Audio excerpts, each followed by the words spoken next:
Welcome along to Eye on Africa, a daily look across the continent. Our main stories today. Initial results from Democratic Republic of Congo's general elections are expected from this Friday.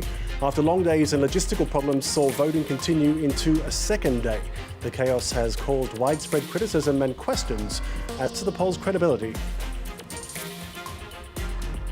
The last French troops are due to leave Niger this Friday. The withdrawal of the anti-jihadist force caps months of souring relations between Niger's military junta and France's Emmanuel Macron, who refused to recognize it. Paris is also to close its embassy in Niamey.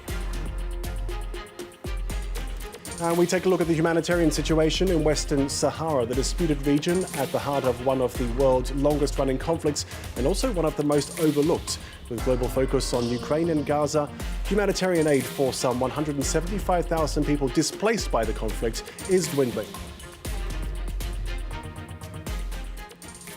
Thanks very much for joining us here on France 24. First up, voting has taken place for an unscheduled second day in the Democratic Republic of Congo's general election.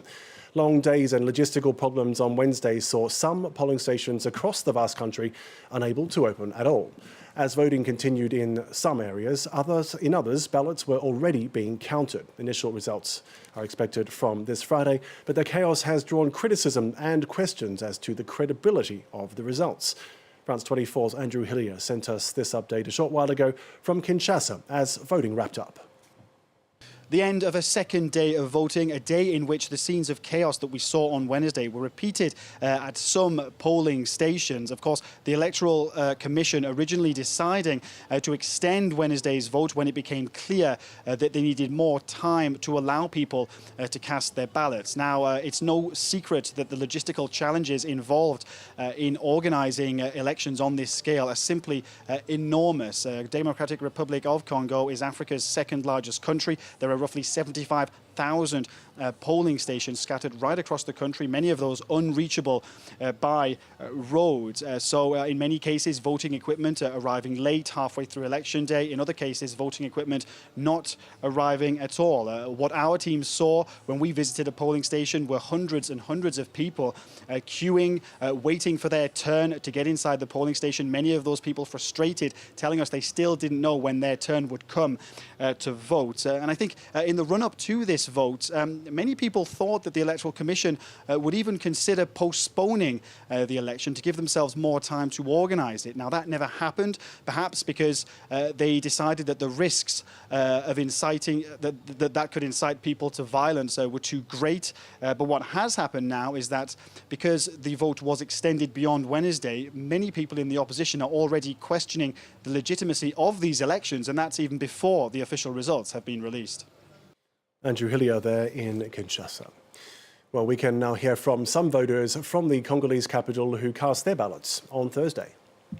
Even if I have many things to do, I'm Congolese, so I had to stop everything and come vote. I voted without any trouble or big crowds. Yesterday was a paid day off. Today wasn't a day off. So it was a little bothering because it's a work day. It was a hindrance. But it was still important to come vote.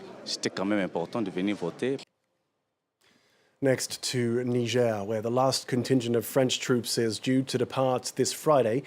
The withdrawal of the anti-jihadist force caps months of souring relations between Niger's military junta, which took power in July, and France's President Emmanuel Macron, who refused to recognize it.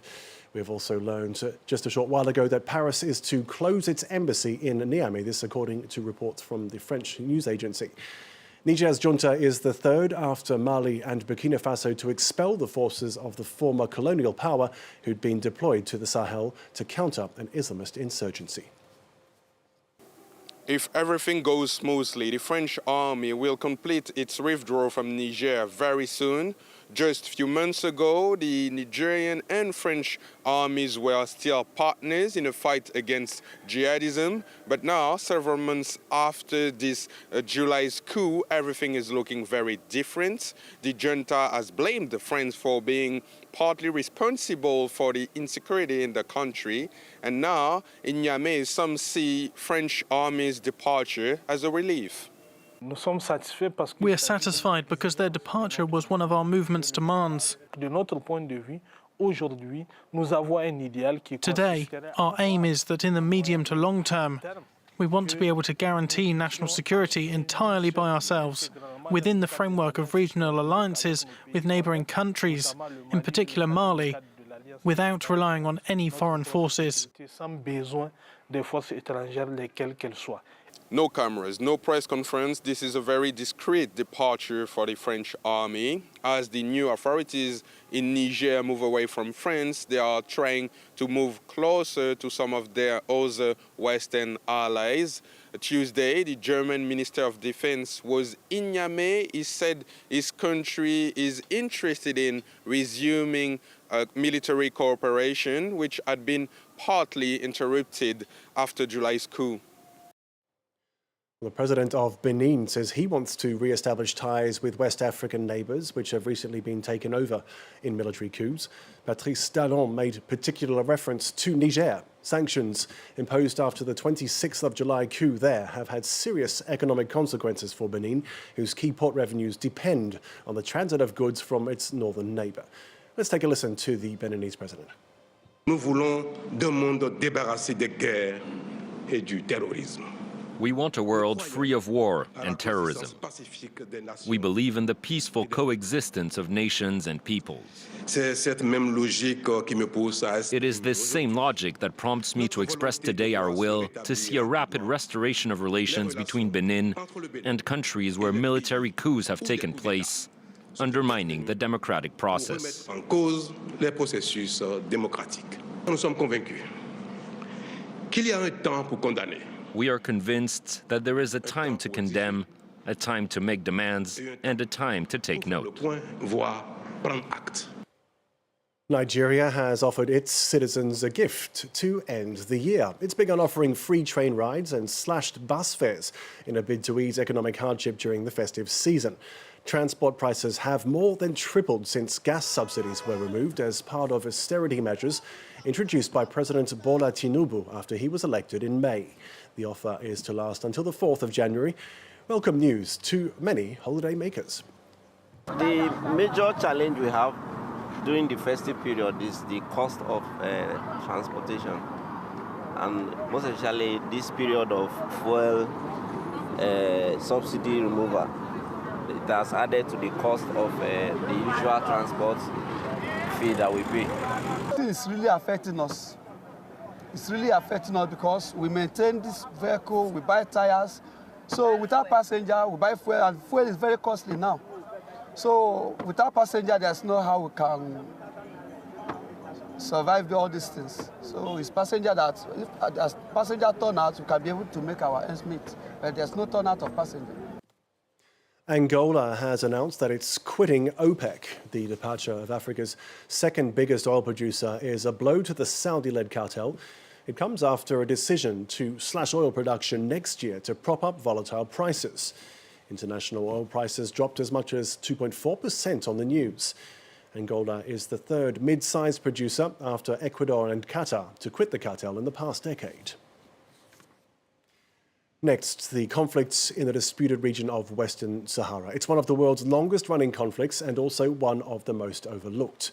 Decades of fighting between Morocco and Algerian-backed independence fighters has displaced some 175,000 people.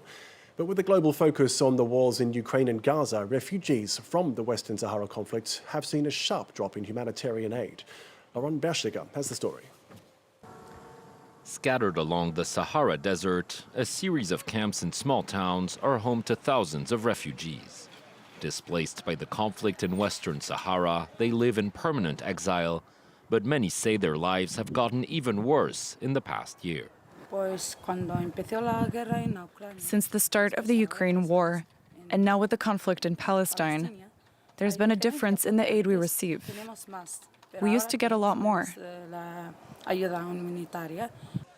Stretching back to 1975, the Western Sahara conflict is Africa's longest-running territorial dispute. Morocco has long considered the region an integral part of its territory, while the Algeria-backed Polisario Front has been fighting for an independent Western Sahrawi nation. The two sides have been locked in a diplomatic impasse since a 1991 UN-brokered ceasefire, and clashes flared up again in 2020, sparking a fresh diplomatic rift between Rabat and Algiers. The conflict has driven around 175,000 people from their homes. Many now live in camps along the Algerian border, but are refusing to give up on their Sahrawi identity. We don't want to take the lands of any country. We just want our land. We don't want anything that's not the Sahara. Only Israel and the U.S. recognize Morocco's claim on Western Sahara. The UN and the international community at large still consider it militarily occupied land and have repeatedly called for a referendum on the self-determination of the Sahrawi people. And finally, Guinea-Bissau has a new prime minister just a week after the former premier was himself reappointed. Rui Duarte de Barros takes over from Geraldo Martins, who was sacked on Wednesday by President Umaro Sissoko Embalo. No specific reason was given for his dismissal, but the president had accused Martins' government of failing to respond swiftly to what he described as a foiled coup on the 1st of December. Sam Bradpeace, our regional correspondent in Dakar, tells us more. There are multiple theories as to why Geraldo Martins was ousted by President Embalo so soon after being reappointed as Prime Minister. A source close to the presidency in Guinea-Bissau told me that Martins is suspected of having been involved in a €9 million embezzlement case, but others are not so sure. Sources on the ground say that Martins, who's part of the opposition, which holds a majority in Parliament, was pushed out because he failed to appoint enough pro-Embalo voices to key ministerial positions. Whatever the case, the changing of the guard should come as no major surprise. Guinea-Bissau is notoriously unstable. It's already had 2 alleged attempted coups this year and has had 13 prime ministers in the last decade alone. That's it from us for the moment here on Eye on Africa. Stay with us if you can here on France 24. The international headlines are coming up next.